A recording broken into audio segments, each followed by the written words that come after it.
This is Matt Russell from the FX Power Course, and welcome to the Daily FX walkthrough.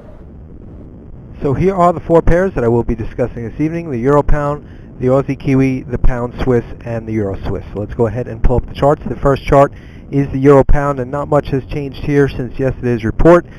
Still personally just waiting for prices to come down to test the simple hourly support line right now just beneath that 92 figure. So with prices right now in the 92.30 area, it's conceivable that certainly within the next 24 to 48 hours prices might come down to that support line. But again, this is short-term analysis, so we might look to enter just above the support line again with a stop just beneath it, but we would exit on one close, or what I like to do is two hourly closes beneath the support line. We would exit at that point, or exit when prices hit our stop, maybe about 50 pips or so beneath the line. The next chart is the Aussie Kiwi, and as I was mentioning during yesterday's report, prices bounced off that 38.2. When I was speaking yesterday, prices had come a little bit off of that 38.2 near the 21 figure, but then last night there was another test of that fib level. I mentioned during yesterday's report we might look to enter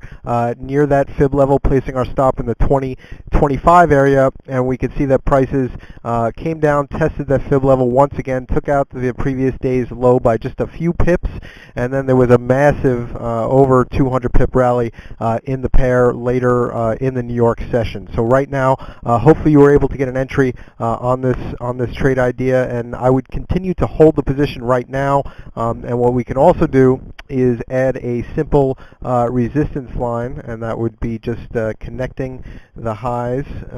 This again is the daily chart, and we can use that as a reference. Now, again, if we are long from around that 21 figure or just beneath it, we would take note of any closes, certainly on the daily, beneath this simple, albeit short-term, resistance line. The next chart is the Pound Swiss, and not much has changed here either. Still waiting for prices to come down and test this support level. I like the price action here just in terms of prices might sneak out a new low, which would fit in well with prices coming down and just kissing that support line. And again, the same thing would apply as I mentioned on the Euro Pound chart. We might look to enter just above the support line with a stop, maybe 50 pips or so beneath the line. And again, this is a daily chart, so we can also do that, maybe 50 to 75 pips beneath the support line as a stop, and certainly any daily closes beneath the level. The next chart is the Euro Swiss, and this is the daily chart also.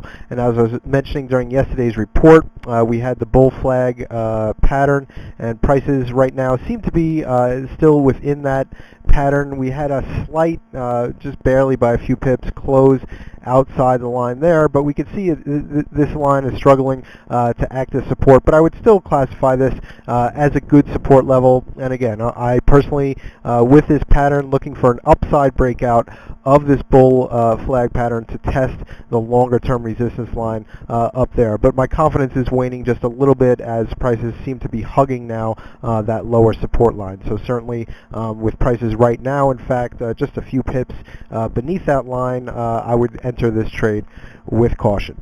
Again, this is Matt Russell. I'm an FX Power Course instructor here at FXCM. Thanks for listening.